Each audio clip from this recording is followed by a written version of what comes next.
समस्या किसी एक व्यक्ति का नहीं है, बहुत सारे लोगों का ऐसा समस्या है। और ये अगर बात करें, अगर आपके पास जमीन का कागजात है, जमीन का दस्तावेज है, तो बहुत बार आप ऐसा देखे होंगे कि जो आपका कागज है जमीन का, ठीक है, अब एक कागज होता है कि ये इसमें जो है दादा परदादा का नाम दर्ज होता है, ठीक है।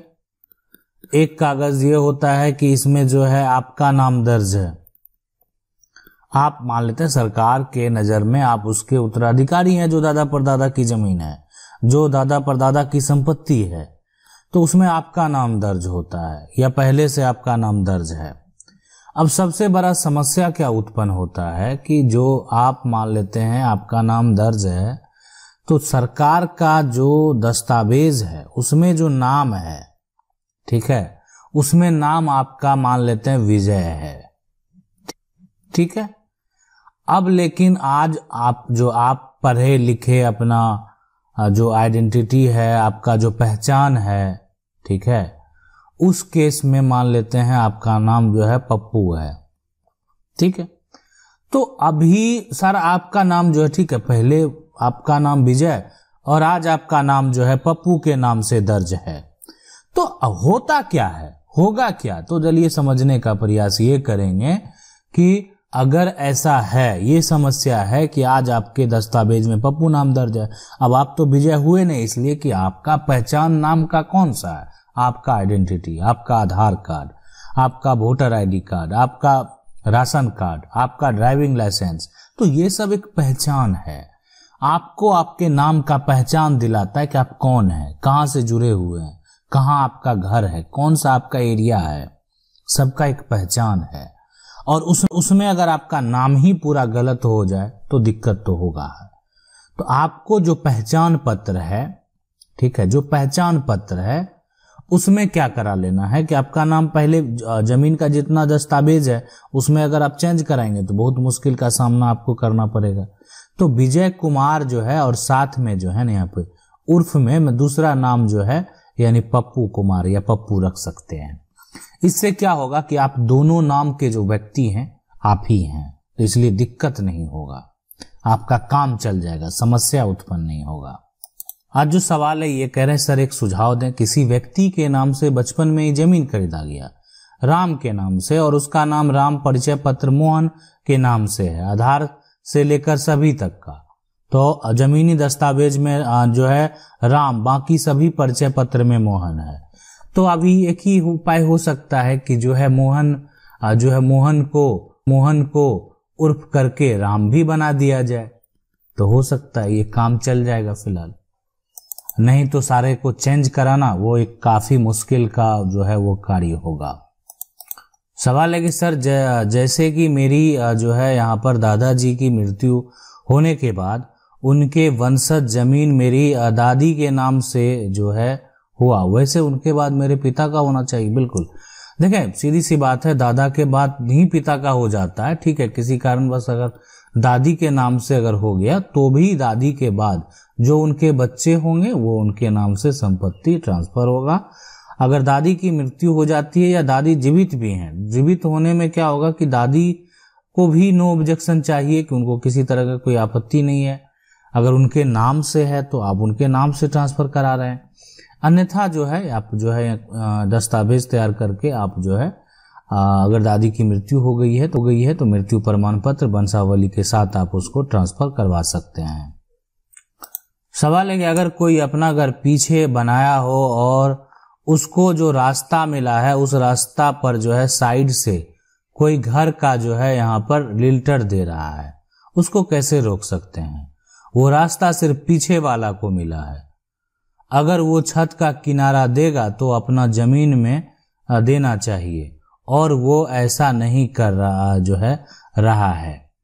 देखें यहाँ पर अगर घर की बात है, कोई भी अगर मान लेते हैं जो आपका घर है पीछे अगर बनाया है, ठीक है, तो रास्ता मिला है, अब उसमें रास्ता में अगर कोई मान लेते लिंटर दे रहा है तो फिर वो दिक्कत तो होगा ही। इसीलिए कि रास्ता का मतलब होता है कि वहां उस एरिया को ओपन रखना है। अब वो अगर रास्ता छोड़ा गया है तो ठीक है। अब वो अगर सिर्फ पीछे वाला को मिला हुआ है, आपका उससे किसी प्रकार का कोई लेना देना नहीं है, आपको उधर जाना नहीं है, तो उस केस में आप अपनी देख सकते हैं कि अगर कोई सॉल्यूशन हो तो नहीं तो आप अगर आपको आपत्ति है तो आपत्ति भी दर्ज करा सकते हैं। इसलिए कि किसी का जो अगर किसी का अगर कोई निजी रास्ता है, वो निजी जमीन है, सरकारी रास्ता नहीं है, या नगर निगम से कोई रास्ता निकाला नहीं गया है, तो उस केस में किसी के निजी रास्ते में अगर मान लेते हैं ग्रामीण क्षेत्र है तो और आप रोक नहीं सकते हैं, इसलिए कि किसी का निजी जमीन है। अब निजी जमीन में अगर वो अपने हिसाब से रास्ता छोड़े हुए तो आप उसमें किसी तरह का कोई दखल नहीं कर सकते हैं। सवाल है, प्लीज सर मेरा प्रश्न आप पूरा नहीं पढ़े, बिल्कुल जो है स्टे ऑर्डर नहीं मिल रहा है, प्लीज दूसरी पार्टी मेरे परिवार या किसी प्रकार का हिस्सेदार नहीं है।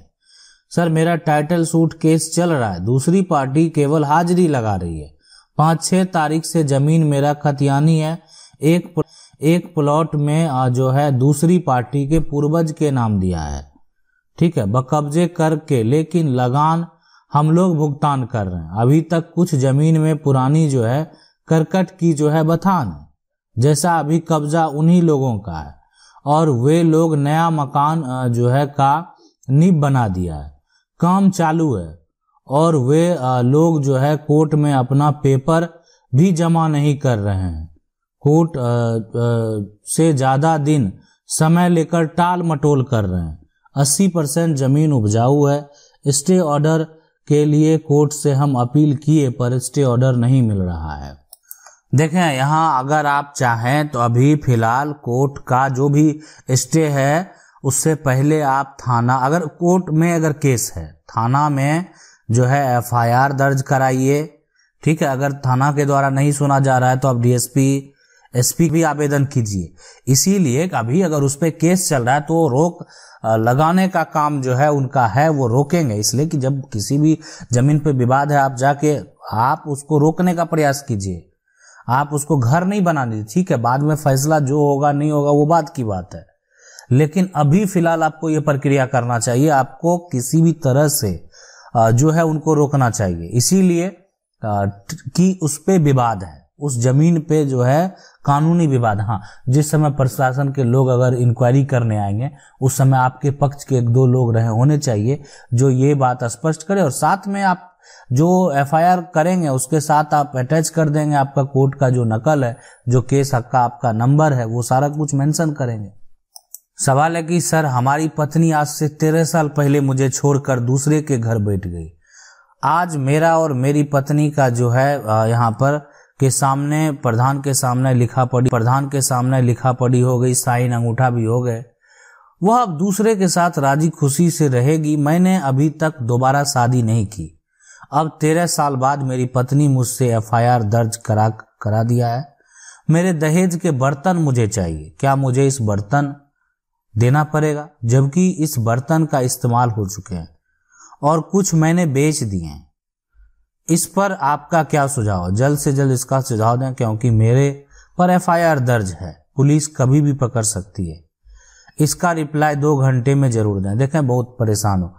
देखें यहाँ पर आपकी समस्या जो है वो काफी जटिल है, और सबसे बड़ी बात है कि जो है बर्तन के लिए प्रशासन अरेस्ट करे, ये बहुत बड़ी बात है। और अगर कहें तो बहुत आश्चर्यजनक बात है कि अरेस्ट भी अगर किया जा रहा है तो बर्तन के लिए, तो ये कहीं ना कहीं अगर देखा जाए तो इसमें सबसे पहली बात ये है कि आप ये ना स्वीकारेंगे कि वो जो बर्तन है वो आपका दहेज का है, ठीक है। कि इसलिए कि दहेज लेना और देना, जो देने वाला है वही दोषी होता है, और जो ले रहा है वो जो दबाव बना रहा है वो तो दोषी होता ही है।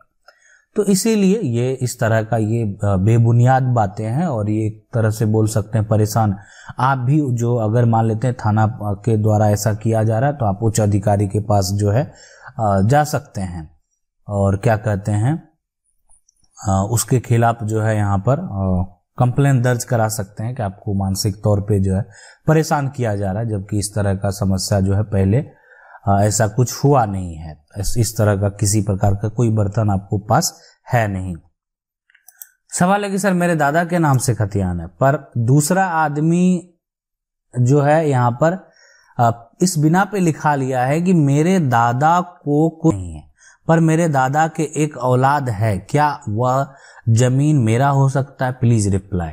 देखें, अगर आपके दादा के नाम से खतियान है, ठीक है, अब यहाँ पर जो दूसरा आदमी है, देखें इस बिना पे लिखवा लिया कि दादा का कोई औलाद नहीं है, तो उस केस में तो अगर औलाद होगा, है ना, औलाद होगा तो उसका हक तो बनता ही है। दादा का नाम से खतियान है, अब इस बिना पे अब रजिस्ट्री टाइप से अगर लिखवा लिया है, मतलब इस तरीके से लिखवा लिया है कि जमीन उसने खरीदा हो, तो उस केस में तो समस्या उत्पन्न होगा। लेकिन अगर ऐसा कुछ नहीं है, अगर कोई एक तरह से वसीयत इस तरह से कुछ लिखवा लिया है, तो आपका जरूर हक बनेगा। सवाल है कि सर बहुत बार पूछा हूं, बताइए सर, मेरे पापा ने अपनी चाची से 1987 में जमीन रजिस्ट्री करवाई। वो जमीन मेरे पापा के जो है चाचा ने अपनी वाइफ यानी मेरे पापा की चाची को रजिस्टर विल किया था। अब मेरे पापा के जो है चचेरा भाई सब दूसरा आदमी को रजिस्ट्री कर दिया, है ना, पापा के चचेरा भाई जो है दूसरा आदमी को रजिस्ट्री कर दिया और कब्जा करना चाहता है। जमीन का ऑनलाइन रसीद मैं कटा रहा हूं, एलपीसी बना हूं, कब्जा मेरा है। देखें, बिल्कुल अगर ये पुराना मामला है और यहाँ पर अगर बात करें कि जो भी एक तरह से रजिस्ट्री पहले हुआ है, वो उसका मान्यता पहले होता है कानूनन, ठीक है, कि आपने जमीन खरीदा, आपके पास उसका कब्जा है, कब्जा को बरकरार रखें, जो भी जमीन है, और सब कुछ ये करें। और अगर किसी तरह का ऐसा अभी कोई कर दिया, मान लेते हैं, ठीक है, कोई रजिस्ट्री अगर कर दिया, तो अब उसको कैंसिल कराना, आपकी रजिस्ट्री पहले है, आपका मान्यता पहले होगा, ठीक है। लेकिन अब जो वो गलत तरीके से रजिस्ट्री किया गया है, तो वो बाद में आपको कोर्ट जाना पड़े, इसलिए पहले जाके उसके खिलाफ कंप्लेन करें कि आप ही की जमीन को वो जो है गलत तरीके से रजिस्ट्री कर दिया और उसको कैंसिल किया जाए, इसलिए कि आपका पहले से रजिस्ट्री है और पोजीशन भी बरकरार है। और आज एक तरह से लोगों का नियत खराब होने के चलते इस तरह से जो है इस तरह का कदम उठाया जा रहा है।